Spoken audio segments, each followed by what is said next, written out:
আমাদের গ্রামটা খুব বড় ছিল না, কিন্তু খুব সুন্দর ছিল। চারদিকে সবুজ ধানক্ষেত, কাঁচা রাস্তা, বিকেলে গরু নিয়ে কৃষকেরা বাড়ি ফিরত, আর সন্ধ্যা হলেই মসজিদের আজানের ধ্বনি পুরো গ্রামটাকে শান্ত করে দিত। সেই গ্রামেই প্রথম দেখেছিলাম তাকে। এক বিকেলে আমি মাঠের পাশে সেই পুরনো কাঁঠাল গাছটার নিচে বসেছিলাম। হঠাৎ দেখি কয়েকটা মেয়ে হাসতে হাসতে রাস্তা দিয়ে যাচ্ছে। তাদের মাঝখানে ছিল সে, সাদা একটা ওড়না মাথায় আর মুখে একটা মিষ্টি হাসি। সেদিন তার হাসিটা দেখে আমার মনে হয়েছিল এই মেয়েটা যেন অন্যরকম। তারপর ধীরে ধীরে আমাদের পরিচয় হলো। প্রথমে শুধু চোখে চোখে দেখা, তারপর একটু একটু করে কথা। কখনো রাস্তার পাশে দাঁড়িয়ে, কখনো মেলার ভিড়ে, কখনো আবার লুকিয়ে ফোনে। সে খুব হাসি খুশি ছিল, ছোট ছোট কথায় হাসত, আর আমাকে বলতো, তুমি থাকলে আমার মনটা খুব ভালো থাকে। আমি তখন বুঝতে পারলাম আমি তাকে খুব ভালোবেসে ফেলেছি। আমাদের প্রতিদিনের একটা ছোট্ট রুটিন ছিল। বিকেলে আমি সেই কাঁঠাল গাছটার নিচে যেতাম। কিছুক্ষণ পর সে আসতো।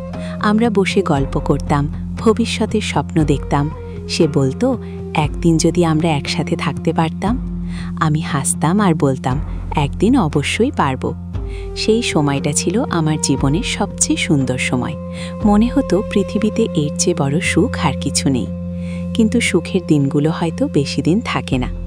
একদিন হঠাৎ সে খুব চুপচাপ হয়ে গেল। আগের মতো কথা বলে না, হাসেও না। আমি অনেকবার জিজ্ঞেস করলাম, কি হয়েছে তোমার? সে শুধু বলল, কিছু না, তুমি আমাকে ভুলে যাও। কথাটা শুনে আমার বুকটা হঠাৎ করে কেমন যেন হয়ে গেল। আমি বুঝতেই পারছিলাম না হঠাৎ এমন কেন হলো। এরপর থেকে সে আমার ফোন ধরা বন্ধ করে দিল। রাস্তার পাশে দেখলেও মুখ ঘুরিয়ে চলে যেত। আমি তবুও হাল ছাড়িনি। প্রতিদিন সেই কাঁঠাল গাছটার নিচে যেতাম। ভাবতাম, হয়তো আজ সে আসবে, হয়তো আজ আবার আগের মতো হাসবে, কথা বলবে। কিন্তু দিন যায়, সপ্তাহ যায়, মাসও চলে যায়, সে আর আসে না। একদিন সন্ধ্যায় বাজার থেকে বাড়ি ফিরছিলাম।